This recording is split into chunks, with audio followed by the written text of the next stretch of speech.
ఇదే అంశానికి సంబంధించి మరిన్ని డీటెయిల్స్ మా ప్రతినిధి మంచిర్యాల నుంచి అరుణ్ కుమార్ ఫోన్ ఇన్ ద్వారా అందిస్తారు. అరుణ్ కుమార్ చెప్పండి.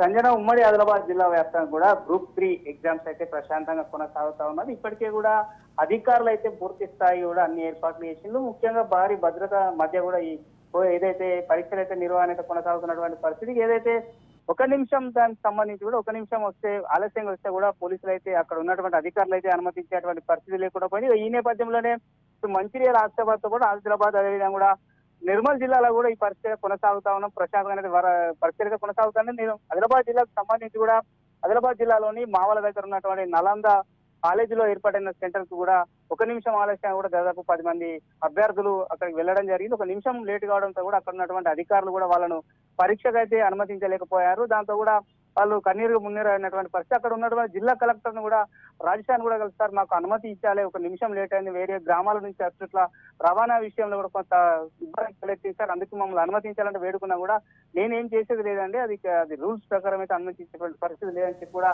కలెక్టర్ తీర్చి చెప్పిన వాళ్ళంతా కూడా అక్కడే ఉండి కూడా కన్నీరు మున్నీరుగా ఏడుస్తున్నటువంటి పరిస్థితి కొనసాగుతున్నది. ముఖ్యంగా కూడా కొన్ని ప్రాంతాలు ఇటు మంచిర్యాల జిల్లా కావచ్చు, అదేవిధంగా నిర్మల్ జిల్లాలో కూడా కొంత ఆలస్యమైన కూడా కొంత అధికారులు కనకరించి కూడా లోనికి పరీక్షలకైతే అనుమతించినటువంటి పరిస్థితి. మందమారికి సంబంధించి కూడా ఒక 2 అభ్యర్థులు కూడా ఒక నిమిషం లేట్ వచ్చినా కూడా అక్కడ ఉన్నటువంటి పోలీసులు కూడా వాళ్ళందరినీ కూడా లోనికి పంపించి కూడా పరీక్షలకు అటెండ్ చేసేటువంటి పరిస్థితి ఉన్నది. కానీ కొన్ని ప్రాంతాలలో అయితే ఒక నిమిషం ఆలస్యమైన కూడా లోనికి అనుమతిస్తారు. కానీ మరికొన్ని ప్రాంతాలలో కూడా కొంత అధికారులు అయితే కొంత వాళ్ళని లోపలికి పంపించినటువంటి పరిస్థితి కొనసాగుతుంది. ఏదేమైనప్పటికీ కూడా ప్రశాంతంగానైతే ఉమ్మడి ఆదిలాబాద్ జిల్లా వ్యాప్తంగా కూడా గ్రూప్ 3 పరీక్షలు అయితే నిర్వహణ ఏదైతే సజావుగా సాగుతున్నాయని చెప్పొచ్చు. మరో కొంత తర్వాత కూడా దీనికి సంబంధించి కూడా సెకండ్ పేపర్ కూడా మొదలయ్యేటువంటి అవకాశం ఉన్నట్టు కూడా తెలుస్తా ఉన్నది.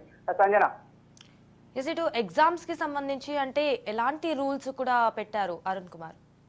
ముఖ్యంగా కూడా అభ్యర్థులు ఎవరైతే పరీక్షలకు హాజరవుతారో ఒక నిమిషంగా ఒక గంట ముందే పరీక్ష కేంద్రానికి రావాలి. ఒక అరగంట ముందు నుంచే కూడా పరీక్ష కేంద్రాలకు సంబంధించినటువంటి గేట్స్ అన్ని కూడా లాక్ చేస్తామని కూడా అంటే ఆ రూల్స్ అయితే ప్రభుత్వం అయితే నియమించింది. అధికారులు కూడా వాటి మీద కూడా ఇప్పటికీ కూడా ఇటు ప్రకటన ద్వారా కావచ్చు, ఇతర ఎవరైతే అభ్యర్థులో వాళ్ళందరూ కూడా కొంత తెలియచినటువంటి పరిస్థితి, కానీ వాళ్ళు కొంత సమయానికి అక్కడికి కొంతమంది చేరుకోలేకపోవడంతో కూడా వాళ్ళను ఒక నిమిషం ఆలస్యం కావడంతో కూడా వాళ్ళని అయితే అనుమతించలేకపోయింది. ఇక దాంతో కూడా ముఖ్యంగా కూడా అభ్యర్థులు ఎవరైనా కూడా దానికి సంబంధించిన ఐడెంటిఫికేషన్ కావచ్చు, దానికి సంబంధించినటువంటి ప్రూఫ్స్ తీసుకొని కూడా ఎగ్జామ్ సెంటర్లకు హాజరు కావాలని అయితే ఇప్పటికే కూడా అధికారులు అయితే ఆదేశాలు తెలిపినటువంటి పరిస్థితి. ఏమైనప్పటికీ కూడా కొంత మారుమూల గ్రామాల నుంచి కొన్ని సెంటర్లకు వెళ్ళాలంటే కూడా కొంత సెంటర్లు కూడా దూర ప్రాంతాల్లో ఉన్న నేపథ్యంలో కూడా వాటిని కనుక్కునే విషయంలో కూడా కొంత ఆలస్యమైనటువంటి పరిస్థితి కూడా తలెత్తి కూడా కొంతమంది సరైన సమయానికి కూడా పరీక్షా కేంద్రాలలోకి అయితే చేరుకోలేకపోయినటువంటి పరిస్థితి అయితే ఉంది.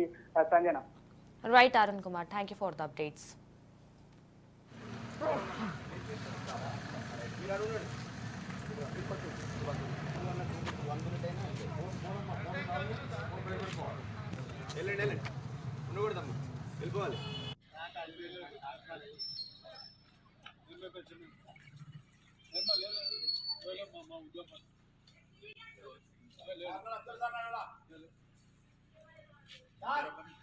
One candidate.